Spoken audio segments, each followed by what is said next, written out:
నిరుద్యోగులకు శుభవార్త. కొత్త పెట్టుబడులతో 1,40,000 మందికి ఉద్యోగ అవకాశాలు. సో శ్రీధర్‌బాబు గారు ఇప్పుడే ప్రకటన అయితే చేశారు. నిరుద్యోగులకు ఉద్యోగాలు రావద్దని బీఆర్ఎస్ నాయకత్వం కోరుకుంటుందని మంత్రి శ్రీధర్‌బాబు అన్నారు. గ్లోబల్ సమ్మిట్ వేదికగా 1,00,000 కోట్లు ఎంఓయూలు కుదిరాయని, వాటిని కేసీఆర్ చాలా తక్కువ చేస్తూ మాట్లాడుతున్నారన్నారు. హైదరాబాద్లో ఏర్పాటు చేసిన మీడియా సమావేశంలో శ్రీధర్‌బాబు మాట్లాడారు. రాష్ట్రాభివృద్ధికి సూచనలు చేస్తున్నారనుకుంటే కేసీఆర్ పెట్టుబడులు రావద్దని మాట్లాడారని దుయ్యబట్టారు. ఒప్పందం చేసుకున్న ప్రతి సంస్థ ఇక్కడే పరిశ్రమ పెట్టేలా ప్రయత్నం చేస్తున్నాం. బీఆర్ఎస్ హయాంలోనూ ఒప్పందం చేసుకున్న ప్రతి పరిశ్రమ రాలేదు.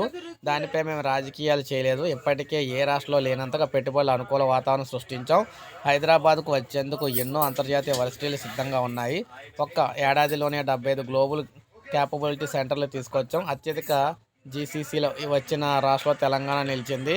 గత ఏడాది 3.40 లక్షల కోట్ల పెట్టుబడులు తీసుకొచ్చాం. కొత్త పెట్టుబడులతో 1.40 లక్షల మంది ప్రతిభావంతులకు ఉద్యోగ అవకాశాలు రానున్నాయి. హైదరాబాద్లో ఎన్నో ప్రభుత్వ రంగ సంస్థలను కాంగ్రెస్ ప్రభుత్వం ఏర్పాటు చేసింది. ప్రపంచ అవసరాల్లో 300 వ్యాక్సిన్లు హైదరాబాద్ నుంచి ఎగుమతి అవుతూ ఉన్నాయని అన్నారు. సో ఏది ఏమైనా మొత్తంగా 1,40,000 మంది నిరుద్యోగులకు అయితే తొందరలో ఉద్యోగ అవకాశాలు అయితే వస్తాయని ఈయనైతే చెప్పడం జరిగింది. ఇది మనకు అప్డేట్. ఒక లైక్ చేయండి, సబ్స్క్రైబ్ చేసుకోండి.